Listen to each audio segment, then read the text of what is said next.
Hello বন্ধুরা, আজকের এই ভিডিওতে 50টি গুরুত্বপূর্ণ সায়েন্স বা জেনারেল সায়েন্স নিয়ে আলোচনা করব। এই প্রশ্নগুলি আরআরবি গ্রুপ ডি এছাড়াও এনটিপিসি প্রভৃতি রেল এক্সামের জন্য অত্যন্ত গুরুত্বপূর্ণ হতে চলেছে এই 50টা জেনারেল সায়েন্স প্রশ্ন। তো অবশ্যই এই 50টা প্রশ্ন শেষ অবধি দেখো এবং এই 50টি প্রশ্নের মধ্যে কতগুলি প্রশ্নের উত্তর দিতে পারলে তা অবশ্যই তোমরা কমেন্ট বক্সে কমেন্ট করে জানাবে। তো চলো শুরু করি আজকের প্রথম প্রশ্ন দিয়ে। তো দেখো আজকের প্রথম প্রশ্ন, বলের এসআই একক কী? বলের এসআই একক কী? তো বলের এসআই একক হলো নিউটন হলো বলের এসআই একক। আইজ্যাক নিউটনের নাম অনুসারে বলের এসআই একককে নিউটন বলা হয়। পরবর্তী প্রশ্ন, শব্দোত্তর তরঙ্গ বা আল্ট্রাসনিক ওয়েভ শোনার ক্ষমতা নিচে কার মধ্যে আছে? আল্ট্রাসনিক ওয়েভ বা শব্দ উত্তর তরঙ্গ, তো এখানে সঠিক উত্তর হলো বাদুড়ের ক্ষমতা আছে। বাদুড় 20,000 হার্জের বেশি কম্পাঙ্কের শব্দ উত্তর তরঙ্গ শুনতে এবং তৈরি করতে পারে এই বাদুড়। পরবর্তী প্রশ্ন, গাড়ির রিয়ার ভিউ মিরর হিসেবে কোন দর্পণ ব্যবহৃত হয়? গাড়ির রিয়ার ভিউ মিরর হিসেবে কোন দর্পণ ব্যবহৃত হয়? তো এখানে সঠিক উত্তর হলো গাড়ির ভিউ ফাউন্ডার বা রিয়ার ভিউ মিরর হিসেবে উত্তল দর্পণ ব্যবহৃত হয়, কেননা উত্তল দর্পণ পেছনের অনেক বড় এলাকাকে ছোট করে দেখাতে পারে, তার যা চালকের সুবিধা হয়, তাই উত্তল দর্পণ ব্যবহৃত হয়। এবং গাড়ির হেডলাইটে অবতল দর্পণ ব্যবহৃত হয়। পরবর্তী প্রশ্ন, পদার্থের চতুর্থ অবস্থার নাম কি? পদার্থের চতুর্থ অবস্থার নাম কি? তো কঠিন, তরল, গ্যাসীয় হলো 3টি অবস্থা এবং পদার্থের চতুর্থ অবস্থার নাম হলো অপশন বি প্লাজমা হলো পদার্থের চতুর্থ অবস্থা। পরবর্তী প্রশ্ন, বৈদ্যুতিক বাল্বের ফিলামেন্ট তৈরিতে কোন ধাতু ব্যবহৃত হয়? বৈদ্যুতিক বাল্বের ফিলামেন্ট তৈরিতে কোন ধাতু ব্যবহৃত হয়? তো এখানে সঠিক উত্তর হলো টাংস্টেন ধাতু ব্যবহৃত হয়। টাংস্টেনের গলনাঙ্ক অত্যন্ত বেশি হওয়ায় এটি উচ্চ উত্তাপেও গলে না, তাই টাংস্টেন ধাতু ব্যবহার করা হয়। পরবর্তী প্রশ্ন, আকাশ নীল দেখায় আলোর কোন ধর্মের জন্য? আকাশ নীল দেখায় আলোর কোন ধর্মের জন্য? তো এখানে সঠিক উত্তর হলো বিক্ষেপণ, অপশন সি বিক্ষেপণ ধর্মের জন্য আকাশ নীল দেখায়। সূর্যের আলো বায়ুমণ্ডলের ধূলিকণার দ্বারা বিক্ষিপ্ত হয়ে আকাশ নীল রঙের বিক্ষেপণ বেশি হয়, তাই আকাশকে আমরা নীল দেখি। পরবর্তী প্রশ্ন, নিচের কোনটি দ্বিতীয় শ্রেণীর লিভার? তো এখানে সঠিক উত্তর হলো জাতি হলো একটি দ্বিতীয় শ্রেণীর লিভার। দ্বিতীয় শ্রেণীর লিভারে সাধারণত ভার মাঝে থাকে এবং একদিকে বল এবং অন্যদিকে আলম্ব লক্ষ্য করা যায়। দ্বিতীয় শ্রেণীর লিভার এখানে জাতি। এছাড়াও কাঁচি হলো প্রথম শ্রেণীর লিভারের উদাহরণ। ঢেঁকি হলো প্রথম শ্রেণীর লিভারের উদাহরণ এবং তুলাযন্ত্র হলো প্রথম শ্রেণীর লিভারের উদাহরণ। মানুষের হাত হলো তৃতীয় শ্রেণীর উদাহরণ। পরবর্তী প্রশ্ন, নিচের কোনটি একটি অর্ধ পরিবাহীর উদাহরণ? তো এখানে সঠিক উত্তর হলো সিলিকন ছাড়াও জার্মেনিয়াম হলো আধুনিক ইলেকট্রনিক্সে ব্যবহৃত প্রধান অর্ধ পরিবাহী। পরবর্তী প্রশ্ন, নিউটনের কোন গতিসূত্র থেকে বলের সংজ্ঞা পাওয়া যায়? তো এখানে সঠিক উত্তর হলো প্রথম গতিসূত্র থেকে জাড্য ধর্ম এবং বলের গুণগত সংজ্ঞা পাওয়া যায়। পরবর্তী প্রশ্ন, রোধের এসআই একক কোনটি? তো ওহমের সূত্র অনুসারে রোধের একক নির্ধারণ করা হয়েছে, তাই রোধের এসআই একক হলো ওহম। পরবর্তী প্রশ্ন, অভিকর্ষজ ত্বরণের মান কোথায় সর্বাধিক? তো এখানে সঠিক উত্তর হলো পৃথিবীর মেরু অঞ্চলে অভিকর্ষজ ত্বরণ বা জি এর মান সব থেকে বেশি, কেননা মেরু অঞ্চল পৃথিবীর ব্যাসার্ধ সব থেকে কম হওয়ার জন্য এখানে জি এর মান সব থেকে বেশি। পরবর্তী প্রশ্ন, লেন্সের ক্ষমতার একক কী? খুবই গুরুত্বপূর্ণ প্রশ্ন, লেন্সের ক্ষমতার একক কী? তো এখানে সঠিক উত্তর হলো ডায়াপ্টার হলো লেন্সের ক্ষমতার একক হলো ডায়াপ্টার। লেন্সের ফোকাস দৈর্ঘ্যের অনন্যকে ডায়াপ্টার এককে প্রকাশ করা হয়। পরবর্তী প্রশ্ন, রকেটের গতি কোন নীতির উপর ভিত্তি করে চলে? রকেটের গতি কোন নীতির উপর ভিত্তি করে চলে? তো এখানে সঠিক উত্তর হলো নিউটনের তৃতীয় সূত্র অনুসারে। নিউটনের তৃতীয় সূত্র অনুসারে প্রত্যেক ক্রিয়ারই সমান এবং বিপরীত প্রতিক্রিয়া আছে। তো রকেটের জ্বালানি দহনের ফলে নিম্নে প্রচুর পরিমাণে ফোর্স তৈরি হয় এবং যা রকেটকে উপরে নিয়ে যেতে সাহায্য করে। পরবর্তী প্রশ্ন, জলের ঘনত্ব কোন তাপমাত্রায় সর্বাধিক?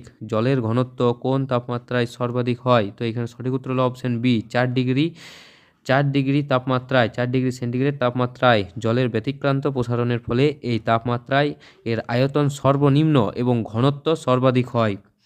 পরবর্তী প্রশ্ন, শব্দ সবথেকে দ্রুত চলে কোন মাধ্যমে? শব্দ সবথেকে দ্রুত চলে কোন মাধ্যমে? তো সঠিক উত্তর হলো কঠিন মাধ্যমে। কঠিন মাধ্যমে শব্দ সবথেকে দ্রুত চলে শব্দ, এবং শূন্যস্থানের মধ্য দিয়ে শব্দ যেতে পারে না।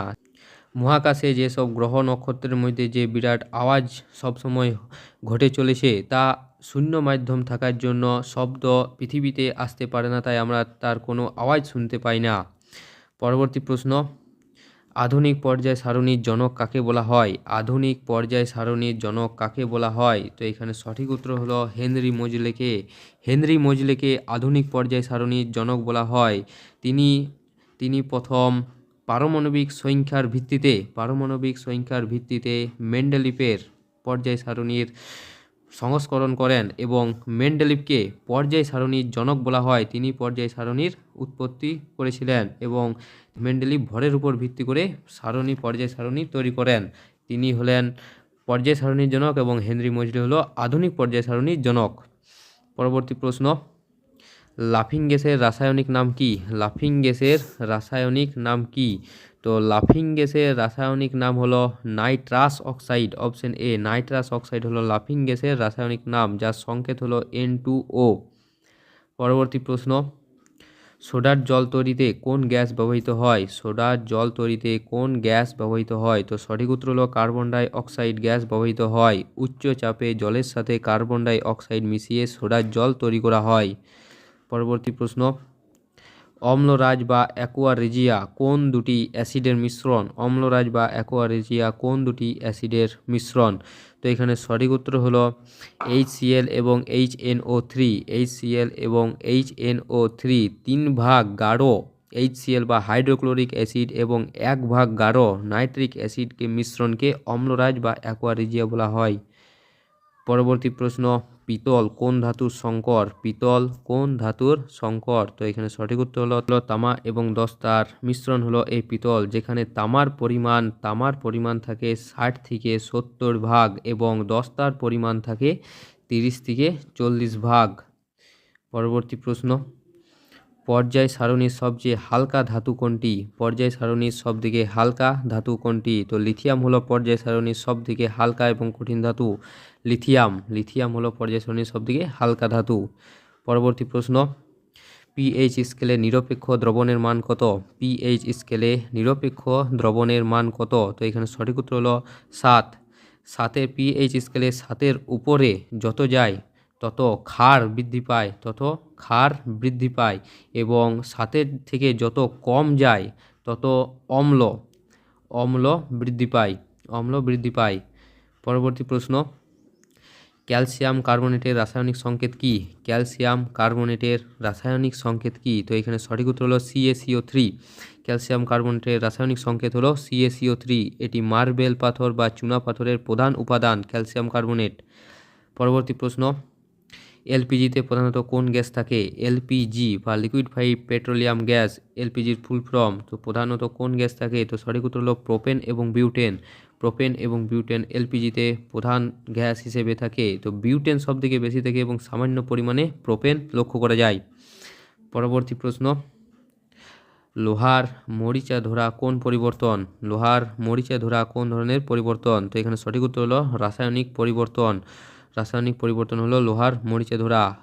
লোহা জলীয় বাষ্প ও অক্সিজেনের সাথে বিক্রিয়া করে নতুন পদার্থ তৈরি করে, যেটি ভঙ্গুর হয়। পরবর্তী প্রশ্ন, বৈদ্যুতিক ফিউজ তার কোন ধাতুর সংকর? বৈদ্যুতিক ফিউজ তার কোন ধাতুর সংকর? তো এখানে সঠিক উত্তর হলো সীসা এবং টিন। এই দুটি ধাতুর সংকর হলো ফিউজ তার। ফিউজ তারের গলনাঙ্ক কম রাখতে সীসা এবং টিনের সংকর ব্যবহার করা হয়। পরবর্তী প্রশ্ন, ব্লিচিং পাউডারের রাসায়নিক নাম কি? ব্লিচিং পাউডারের রাসায়নিক নাম কি? তো এখানে সঠিক উত্তর হলো ক্যালসিয়াম হাইপোক্লোরাইট। ক্যালসিয়াম হাইপোক্লোরাইট এর নাম হলো ব্লিচিং পাউডার।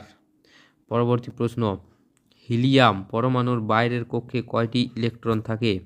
তো হিলিয়াম পরমাণুর বাইরের কক্ষে কয়টি ইলেকট্রন থাকে? তো সঠিক উত্তর হলো দুটি থাকে। হিলিয়াম পারমাণবিক সংখ্যা 2 এবং এর একটি মাত্র কক্ষে দুটি ইলেকট্রন থাকে। পরবর্তী প্রশ্ন, কার্বনের কোন রূপভেদ তড়িৎ পরিবহন করতে পারে? কার্বনের কোন রূপভেদ তড়িৎ পরিবহন করতে পারে? তো সঠিক উত্তর হলো গ্রাফাইট। অপশন বি গ্রাফাইট, যেটি পেন্সিলের শীষ তৈরিতে ব্যবহৃত হয়। এই গ্রাফাইট তাপ এবং তড়িৎ দুটোরই সুপরিবাহী, এবং এখানে হীরা হলো শুধুমাত্র তাপের পরিবাহী কিন্তু তড়িতের পরিবাহী নয়।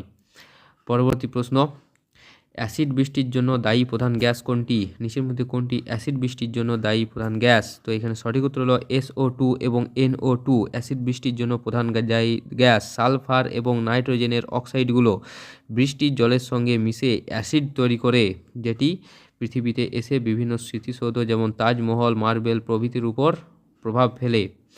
পরবর্তী প্রশ্ন, কোষের মস্তিষ্ক কাকে বলা হয়? কোষের মস্তিষ্ক কাকে বলা হয়? তো সঠিক উত্তর হলো নিউক্লিয়াস। নিউক্লিয়াসকে কোষের মস্তিষ্ক বলা হয়, কেননা নিউক্লিয়াস কোষের সমস্ত জৈবিক ক্রিয়া নিয়ন্ত্রণ করে বলে একে কোষের মস্তিষ্ক বলা হয়। পরবর্তী প্রশ্ন, মানুষের রক্তের পিএইচ কত? খুবই গুরুত্বপূর্ণ প্রশ্ন। মানুষের রক্তের পিএইচ কত? তো সঠিক উত্তর হলো 7.4 বা 7.4 হলো রক্তের পিএইচ মাত্রা। মানুষের রক্ত সামান্য পরিমাণে ক্ষারীয়, যার গড় পিএইচ 7.4। পরবর্তী প্রশ্ন, সর্বজনীন গ্রাহিতা কোন রক্তের গ্রুপ? সর্বজনীন গ্রাহিতা কোন রক্তের গ্রুপ? তো এখানে সঠিক উত্তর হলো AB গ্রুপ। AB গ্রুপ সর্বজনীন গ্রাহিতা, অর্থাৎ সকল রক্তের গ্রুপ থেকে AB রক্তের গ্রুপ গ্রহণ করতে পারে রক্ত, এবং O রক্তের গ্রুপকে বলা হয় সর্বজনীন দাতা। পরবর্তী প্রশ্ন, ভিটামিন সি এর রাসায়নিক নাম কি? ভিটামিন সি এর রাসায়নিক নাম কি? তো সঠিক উত্তর হলো অ্যাসকর্বিক অ্যাসিড হলো ভিটামিন সি এর রাসায়নিক নাম, যেটি টক জাতীয় ফলে প্রচুর পরিমাণে অ্যাসকর্বিক অ্যাসিড বা ভিটামিন সি থাকে, যেমন আমলকি, লেবু, এছাড়াও বিভিন্ন টক জাতীয় ফলে সবথেকে বেশি ভিটামিন সি পাওয়া যায়। পরবর্তী প্রশ্ন, কোষের শক্তিঘর কাকে বলে? কোষের শক্তিঘর কাকে বলে? তো এখানে সঠিক উত্তর হলো মাইটোকন্ড্রিয়াকে কোষের শক্তিঘর বলা হয়, কেননা এখানে কোষের শ্বসন ক্রিয়া ঘটে এবং এটিপি শক্তি উৎপন্ন করে, তাই মাইটোকন্ড্রিয়াকে কোষের শক্তিঘর বলা হয়। পরবর্তী প্রশ্ন, ইনসুলিন হরমোন কোন অঙ্গ থেকে নিঃসৃত হয়? ইনসুলিন হরমোন কোন অঙ্গ থেকে নিঃসৃত হয়? তো এখানে সঠিক উত্তর হলো অগ্নাশয় থেকে। অগ্নাশয় থেকে ইনসুলিন হরমোন নিয়ন্ত্রিত হয়। বিশেষভাবে বলতে গেলে অগ্নাশয়ের আইলেটস অফ ল্যাঙ্গারহান্সের বিটা কোষ থেকে ইনসুলিন বের হয় এবং আলফা কোষ থেকে গ্লুকাগন নিঃসৃত হয়। পরবর্তী প্রশ্ন, রিকেট রোগ কোন ভিটামিনের অভাবে হয়? রিকেট রোগ অর্থাৎ হাড় বেঁকে যাওয়া প্রভৃতি এই রিকেট রোগের লক্ষণ। তো রিকেট রোগ কোন ভিটামিনের অভাবে হয়? তো ভিটামিন ডি এর অভাবে রিকেট রোগ হয়। এটি সাধারণত শিশুদের রিকেট রোগ লক্ষ্য করা যায়, এবং ভিটামিন ডি এর অভাবে বড়দের অস্ট্রিও ম্যালেসিয়া রোগ লক্ষ্য করা যায় এই ভিটামিন ডি এর অভাবে বা ক্যালসিয়ামের অভাবে। পরবর্তী প্রশ্ন, প্রাপ্তবয়স্ক মানুষের শরীরে হাড়ের সংখ্যা কত? প্রাপ্তবয়স্ক মানুষের শরীরে হাড়ের সংখ্যা কত? তো এখানে সঠিক উত্তর হলো 206। 206টি হাড় লক্ষ্য করে যায় প্রাপ্তবয়স্ক মানুষের হাড়ের সংখ্যা 206টি, এবং সদ্যোজাত শিশুদের হাড় থাকে 300টি হাড় লক্ষ্য করা যায়। পরবর্তী প্রশ্ন, মানবদেহের দীর্ঘতম হাড় কোনটি? মানবদেহের দীর্ঘতম হাড় কোনটি? তো এখানে সঠিক উত্তর হলো ফিমার হলো মানুষের সবথেকে দীর্ঘতম হাড়, যেটি পায়ের উরুর মধ্যে অবস্থান করে। এই ফিমার হাড় সবথেকে বৃহত্তম, দীর্ঘতম এবং সবথেকে কঠিন হাড় হলো এই ফিমার হাড়। পরবর্তী প্রশ্ন, ম্যালেরিয়া রোগের জীবাণু বহন করে কোন মশা? ম্যালেরিয়া রোগের জীবাণু বহন করে কোন মশা? তো এখানে সঠিক উত্তর হলো অপশন বি স্ত্রী অ্যানোফিলিস। পুরুষ অ্যানোফিলিস নয়, স্ত্রী অ্যানোফিলিস মশা ম্যালেরিয়া রোগের জীবাণু বহন করে।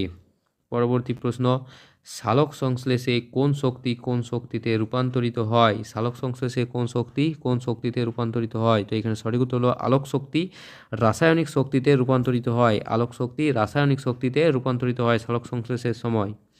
পরবর্তী প্রশ্ন, কোষের প্রোটিন তৈরির কারখানা কোনটিকে বলা হয়? কোষের প্রোটিন তৈরির কারখানা কোনটিকে বলা হয়? তো এখানে সঠিক উত্তর হলো কোষের প্রোটিন তৈরির কারখানা হলো রাইবোজোম। রাইবোজোমকে কোষের প্রোটিন তৈরির কারখানা বলা হয়। রাইবোজোম কোষের মধ্যে প্রোটিন সংশ্লেষ বা তৈরিতে প্রধান ভূমিকা পালন করে, তাই একে কোষের প্রোটিন ফ্যাক্টরি বা প্রোটিন তৈরির কারখানা বলা হয়। পরবর্তী প্রশ্ন ডিএনএ এর পুরো নাম কি? ডিএনএ এর পুরো নাম কি? তো এখানে সঠিক উত্তর হলো option A deoxyribo nucleic acid. Deoxyribo nucleic acid. এবং আরএনএ এর ফুল ফর্ম কি তা অবশ্যই তোমরা কমেন্ট বক্সে কমেন্ট করে জানাবে। পরবর্তী প্রশ্ন, উদ্ভিদের জল পরিবহনে সাহায্য করে কোন কোলা? উদ্ভিদের জল পরিবহনে সাহায্য করে কোন কোলা? তো এখানে সঠিক উত্তর হলো জাইলেম কোলা। অপশন এ জাইলেম কোলা উদ্ভিদের মধ্যে জল এবং খনিজ লবণ পরিবহন করে। পাতার মধ্যে জল এবং খনিজ লবণ পরিবহন করে জাইলেম কোলার মাধ্যমে, এবং ফ্লোয়েম কোলার মাধ্যমে পাতা থেকে খাদ্য উদ্ভিদের বিভিন্ন সজীব অংশে পৌঁছে যায় এই ফ্লোয়েম কোলার মাধ্যমে। পরবর্তী প্রশ্ন, মাস্টার গ্ল্যান্ড কাকে বলা হয়? মাস্টার গ্ল্যান্ড কাকে বলা হয়? তো এখানে সঠিক উত্তর হলো পিটুইটারি গ্রন্থিকে মাস্টার গ্ল্যান্ড বলা হয়, কেননা পিটুইটারি গ্রন্থি অন্যান্য সব অন্তঃক্ষরা গ্রন্থির কাজকে নিয়ন্ত্রণ করে, তাই পিটুইটারি গ্রন্থিকে মাস্টার গ্ল্যান্ড বলা হয়। এবং মাস্টার অফ মাস্টার গ্ল্যান্ড বলা হয় কাকে? তা অবশ্যই তোমরা কমেন্ট বক্সে কমেন্ট করে জানাবে মাস্টার অফ মাস্টার গ্ল্যান্ড। পরবর্তী প্রশ্ন, পেনিসিলিন কে আবিষ্কার করেন? পেনিসিলিন কে আবিষ্কার করেন? তো সঠিক উত্তর হলো আলেকজান্ডার ফ্লেমিং। আলেকজান্ডার ফ্লেমিং 1928 সালে তিনি প্রথম অ্যান্টিবায়োটিক পেনিসিলিন আবিষ্কার করেন, আলেকজান্ডার ফ্লেমিং।